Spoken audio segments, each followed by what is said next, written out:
Ladies and gentlemen, welcome back to the Champions Chess Tour 2024 season. Today is the final day. It's Magnus Carlsen versus Jan Nepomniachtchi. The Champions Chess Tour has existed for 4 editions, and Magnus Carlsen has won every single one. He's also won so many tournaments in 2024 that I am literally losing track. I think he's up to 13 or 14 championships this year. Everything he's played in, he's won. This is a rematch of the 2021 World Chess Championship match against the very same Jan Nepomniachtchi. That's all I've got for you today. It's a best of 6. First one to 3.5 points wins. There is no 3rd and 4th place match. Those boys were sent home with $50,000 each. Not bad for a few days of chess. Here we go. Oh, and out of respect, because I've been doing so much of it, this video will have zero self-promotion or telling you about things that are coming up or anything like that. Happy holidays. Enjoy. I've been doing a lot of it, so let's get straight into the chess. Jan versus Magnus. Game number 1, Magnus gets white. And by the way, I think actually the rating thing was fixed. I think it's been fixed for every single game. This is actually very funny. Remember for the entire tournament, the very first game, Magnus was... I feel like I identified the problem in the previous recap where the very first game getting loaded had their rapid rating on chess.com. Nobody thanked me. Nobody thanked me. Just saying, never got a thank you. Don't even know if I was right or wrong. Magnus opens up with d4 and has the correct rating. That is his, I think, official rapid rating. And Jan plays knight f6, c4, e6, and now something funny happens. Knight f3, d5, knight c3, c5. So, before I proceed, I'm going to give you a little bit of lore. Okay? This is the Queen's Gambit declined by Black. And Black plays like this because Black wants to play knight c3, bishop to b4, which is the Nimzo Indian. The double knight setup is the classical approach to the Queen's Gambit declined. And here, Black historically has played many things, like the classical, the Rogozin, the semi-Tarash, the semi-Slav, other Queen's Gambit declined setups, a6, the Janowski. I love it very much. Recently, they've been playing c5, and this variation has been dubbed the death of chess. Because there is a line here when white takes on d5, Black mirror image captures on d4. 3 years ago, this was brought to the forefront by Wesley So, Grandmaster Wesley So. And since then, it has been proven that after some series of moves, white has absolutely no advantage. Black can basically memorize like 14 moves and completely equalize. But this is a rapid game, and with less than 10 minutes on the clock, it's not so easy to just simply take a position where the computer tells you that you're completely fine and play it, which is probably why Magnus had no issues going for this. So he develops the bishop, Jan kicks out the bishop with h6. Magnus actually here gives up the dark squared bishop, which might surprise you, not because he can take on d5, no, because then this is a check and he would lose his queen, which would stop being protected, but because of this move. And again, this is not something that you can really get away with playing in a classical game. I mean, maybe it is, but basically Magnus gave up a bishop. It's not really even easy to understand why, but the point is that this is an isolated pawn, IQP, isolated queen's pawn, and he's going to put more pressure on it. He's going to put something in front of it. He's going to put the bishop on f3 and basically just try to tell Jan, you have a weakness, and I'm going to be causing you some problems. Rook d1, Black plays rook d8, defending himself. Now the knight goes to d4. Of course, Black is not going to take. Look at 0.3. But if you take this, suddenly it will, quickly get out of control. It's going to become 0.6, and then, depending on where the queen goes, let's say to h4, you play a couple more moves wrong. Now it's 0.6, 0.7 pretty soon, and white is going to be doubling the advantage and putting some very serious pressure. But knight c6. And now, the advantage for white is sort of gone. You don't really have the isolated pawn anymore. You've got a little bit of a target, opposite colored bishops. And you have a cool move, knight e4, because if he takes, he loses the queen and then the rook. And this is the position that Magnus gets after 18 moves. Again, for classical chess, maybe something to work with here for sure. But rapid is even more fun, because you have 7 minutes, and the other guy, again, is stuck in a position. Like, this is not Jan's type of position. It's a Magnus type of position where very intricate details, slow improving plans, and he's going to, always be able to transition to an endgame where he can potentially cause some problems. So the knight goes to e5, Magnus plays queen d4, centralizing the queen.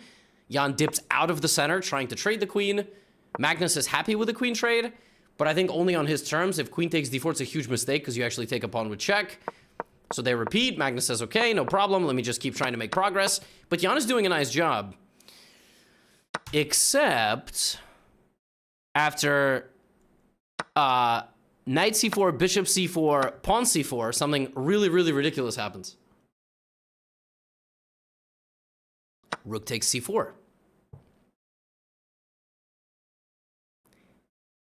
Magnus sacrifices the rook. In fact, he actually sacrifices not really the rook, it's mostly the queen.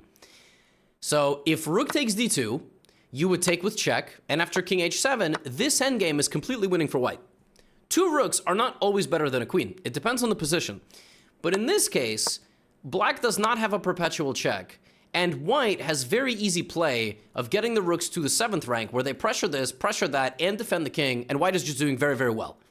If white can transform the endgame into a winning king and pawn endgame by giving up 2 rooks for a queen and a pawn, he will be very easily winning. So rook c4, it looks like Magnus has landed the first blow of the match, but here Jan misses one of the most beautiful defensive resources I've ever seen. Jan missed queen f2! That's unfathomable. That's an unbelievable move. You sack the queen. I mean, it looks like just a mouse slip. It looks like tilt. Queen takes f2 looks like you played a cheater, and suddenly they want to not be detected, so they give up the queen in one move. The point is this. If you take like this is now check, and then I take on c4, right? If you take with the queen, now the difference is I get this, and now black is the one with the 2 rooks. I just showed you an endgame where Magnus was going to be the one with the 2 rooks. Now it is black with the 2 rooks. Queen takes f2 is absurd, but Jan misses it. What's funny is after rook a4, it's a potentially still drawable endgame, and Magnus is going to try to win the rook and pawn endgame by playing rook d7, rook b7, and trying to win this. 4 on 3. This black will draw this if black is stockfish every single time. Black will not be able to hold this. There are practical winning chances for sure, but as a human being, g5 is apparently already a mistake.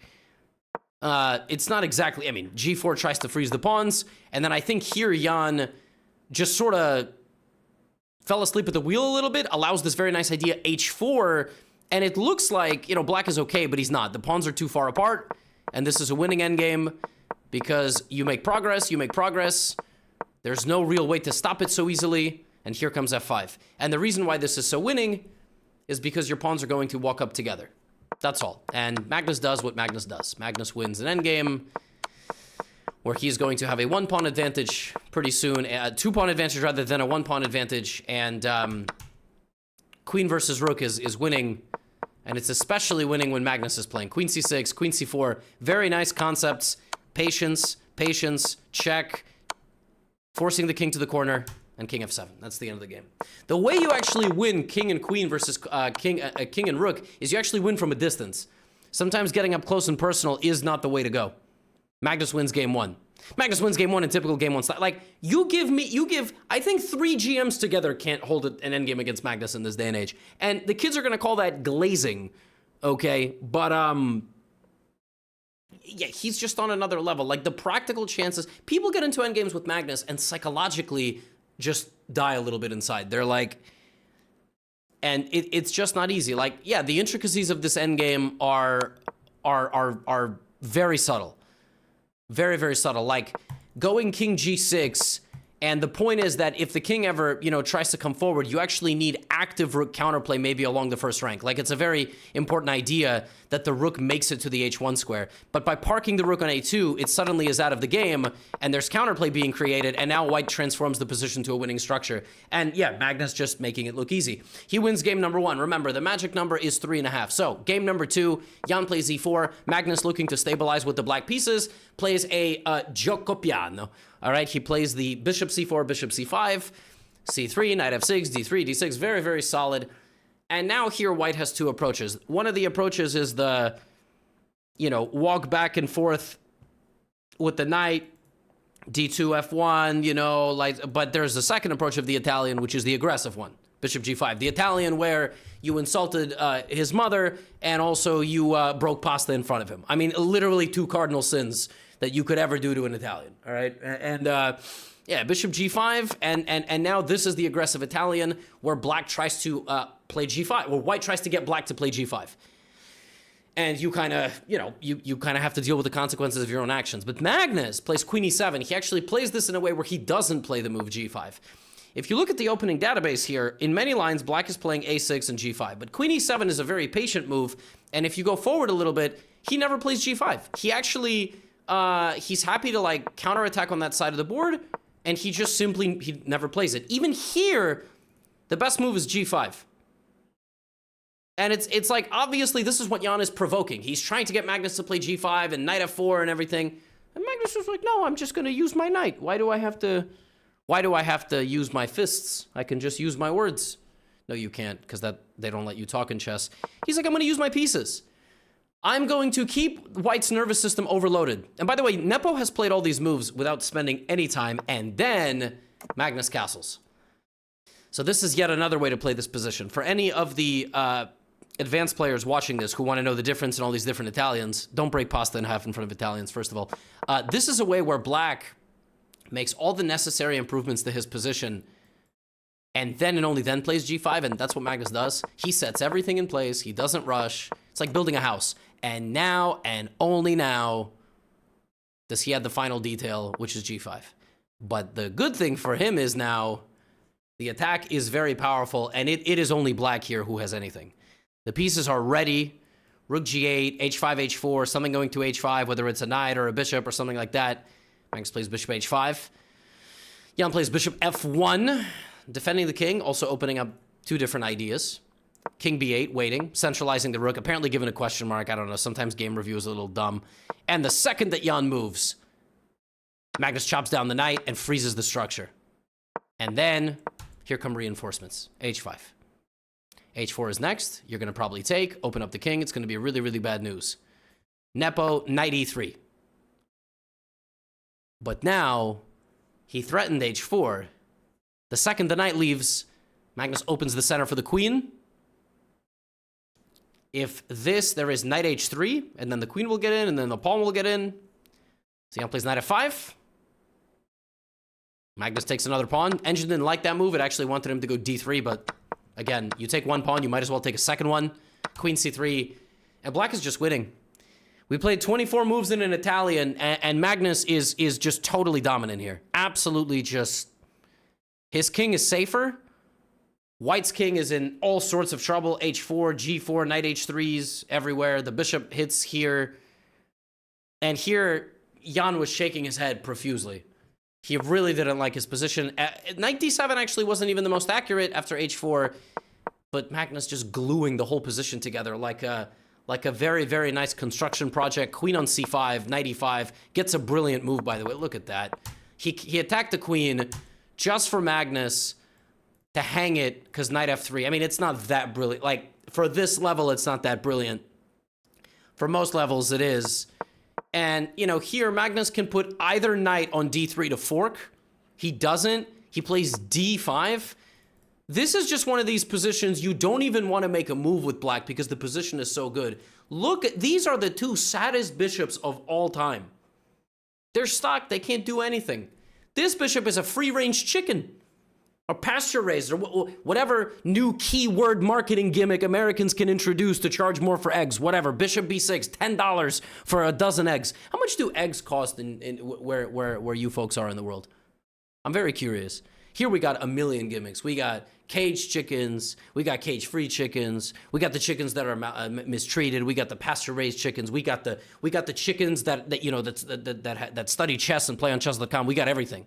That bishop right there, free range. All right, pasture-raised, lives a good life, gets foot massages and stuff like that. You know, has a premium subscription to a streaming platform where they watch all their favorite shows. The whole thing. E takes d5, rook d5. Yeah. Magnus just clears out the pieces like a vacuum, queen f4, and this is the final nice touch. It's very clear whose attack worked. This king lived a luxurious life. He had a villa, he had a balcony, he had water where you could see your feet at the bottom. You know, like he was really living the luxury life, and my guy over here was not. Bishop h3, and the game doesn't even end with checkmate, it just ends with a quadruple fork. Everything hangs. Rook h8 is next. And a perfect example of opposite colored bishops benefit the attacking player. And right now, one of the players is attacking. This king is living without a roof. Yeah, I think, you know, the first game was like Magnus outperforming Jan. This is kind of like typical Magnus type of game. Rook c. I mean, if Jan finds queen takes f2, it's one thing. I think the second game was a little bit of maybe a lackluster performance from Jan. I think he probably didn't play that great in this game, but also, I mean, Magnus just, he makes winning with black against a 2800 caliber player, especially in rapid chess, look easy. I don't know how he does it, but that wasn't the end of the story, okay? That was not the end of the story. Then these boys played a classic, an absolute classic. Jan's not going to go down without a fight. He shows up and plays the Sicilian. He's got to win. You know, he's down 2-0. We get an Alpin Sicilian, bishop c4, and this. And this is a very, very fun line, by the way. There's a line here for black. G6 is very risky, by the way, which is what Jan chooses in this game. There's the line here, knight g5 with an attack on the f7 pawn. I said I wouldn't self-promote. I'm just letting you know. I do have an Alpin course, and in that course, this position is covered. There's some super interesting lines, like, for example, d5 take, queen d6, and here you can actually just gambit all your pawns away, and it's not easy to play as black. With all these pieces standing around, knight c3, knight b5, bringing the rooks to the center. It's a difficult position for black. There's some very tricky lines in the Alpin, and Magnus deliberately forces Jan into a tricky position, but at the same time keeps a very peaceful game on the board. Because you're up 2-0. Do you go all in? I don't know. But like I said, the boys played a classic. It was actually Jan who got a great position. Magnus, in trying to sort of stabilize and play a solid game, actually kind of like got himself into a weird structure where this is not good, right? Now the queen goes back to d7. It's trying to come in here. The bishop is coming back. The queen is on h3. I mean, optically, it looks pretty good for black. But okay, black's knight is sort of on the edge of the board. Black's bishop is not doing too much. Magnus, d6, excellent coordination. And knight e5 is a mistake, but doesn't get fully taken advantage of. And suddenly, Jan gets back into the game. Like, his knight does a little rain dance. Knight e5, knight c6, knight d4. It looked like Magnus was just getting in. But suddenly, he's much worse. Because he loses his advanced pawn. This is officially the dumbest bishop of all time. The title was taken from the previous bishop. And Magnus is spinning out of control. Like, Jan's got a completely winning position. Plays rook e6, great move. He's going to double up, probably. He's also, it feels like he's up a pawn, at least. I mean, it feels like he's up a bishop. Knight c5, rook e1, and Jan here has rook c8, unpinning the pawn from the rook, and after rook c8, and let's say knight e4, rook c2, he's winning. The king will go to h7 soon. He can play h5, h4, probably. You gotta be a little careful, don't get your queen trapped, but the position's fantastic for black. Easier said than done. He goes here. Magnus plays knight e4.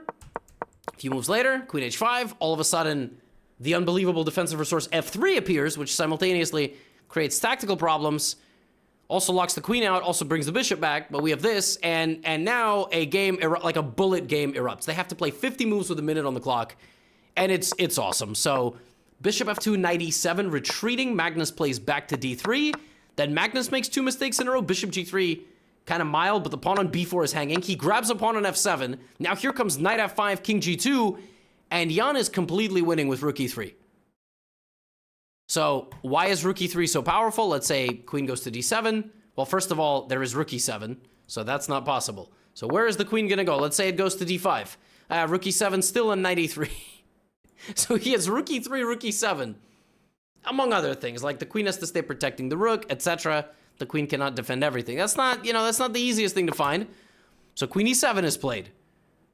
Jan has done everything right. He's about to win this game, but a few moves later, he grabs, and suddenly, it's not so clear at all. It's 3 pawns each. If anybody's going to win this, it's the guy with the knight, and probably now it's just going to be a draw. Now Magnus is winning if he plays f4. The move f4 forced this, and bishop b8. And I guess Magnus wasn't sure of this because the pawn starts walking. He's actually winning, which is sort of crazy. Knight f6, and this looks like it's winning, but you cannot rush because a5 holds. Knight c6, a4, the pawn gets to a3, the knight has to stand here, and when the king walks over, these pawns start moving too. So none of that happens, and instead of that, we get this position, but this is probably just a draw. It takes some 80 moves. It was a banger. It was a classic, and now Jan Nepomniachtchi is winning again. The plot twists are not finished. He was worried that after king a6, king here, he was in trouble. But after bishop b4, the knight cannot cross, and he wins. Which is sort of unbelievable. King f6, king b5, king g6, a5, f5, a4, f6, a3, f7. And the only thing to do is don't play a2 because there is knight c3 check, and you can't take as the promotion. You play king c4 first, and black wins the game. Kind of crazy.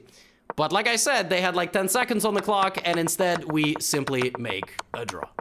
And that is all she wrote. And yeah, Jan had a few chances in this game to make the match 2-1, you know, to make it close. Ultimately, they drew 2 games. It was 3-1. And now it's time for either the Magnus clinching game or for Jan. He's got to win. He can't make a draw. Plays d4, e6. I think Magnus played d4 because he wanted to play the 2 knights, and he wanted Jan to kill the game. Plays e6, inviting white to play e4, which he does. French defense, seen in the World Championship, and you know what else was seen in the World Championship? This. Ding Gukesh, or rather, Gukesh Ding, knight c6, a3, was also seen in the World Championship. This kind of approach with a3, the bishop going to e3.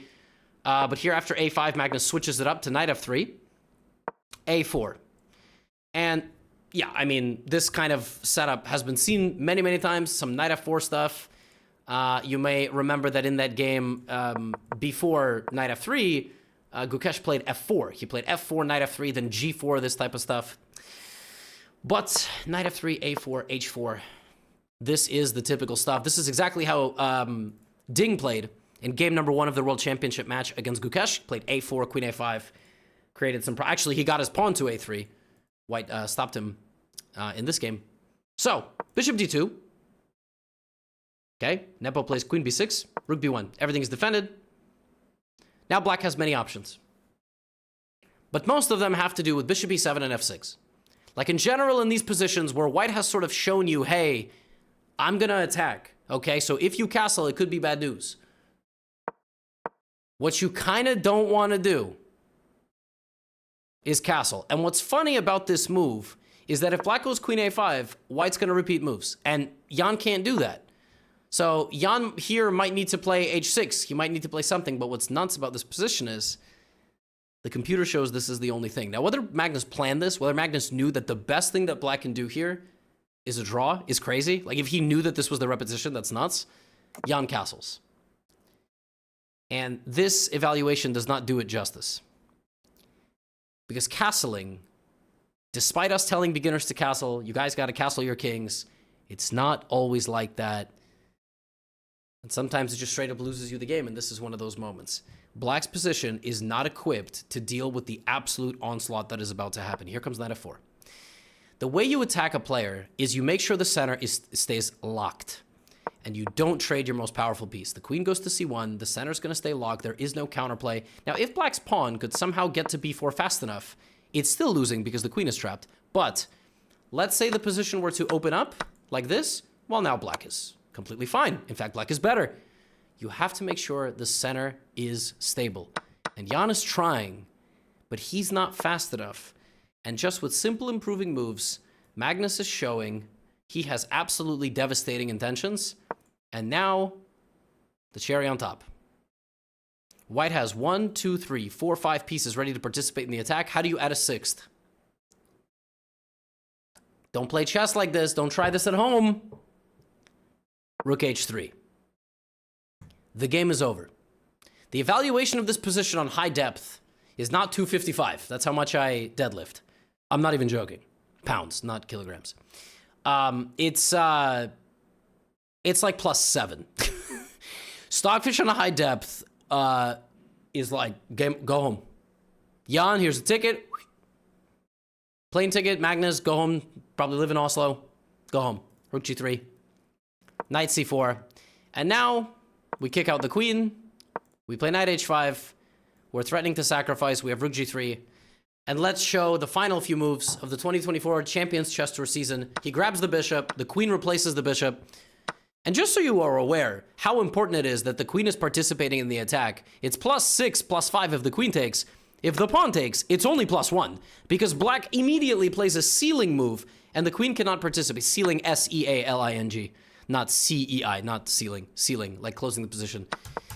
Yeah, but now it's game over, because after rook f7, we simply take on h6.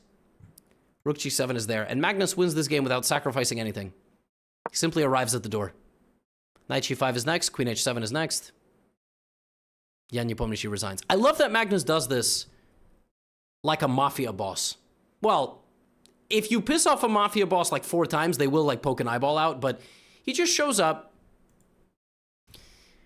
He just like offers a deal. He doesn't do anything violent. He's just like, all right, you resign now. That's all. Yeah, I would say today there was definitely a component of Jan perhaps not performing his best.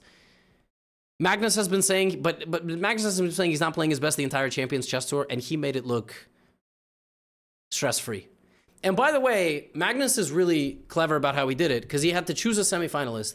He played Maxime Vachier-Lagrave, who is one of his biggest rivals. He let Jan take care of Alireza, and he did. And probably Alireza is the biggest challenge to Magnus in the format. But even, you know, earlier this year, Speed Chess Championship, Magnus obliterated Alireza.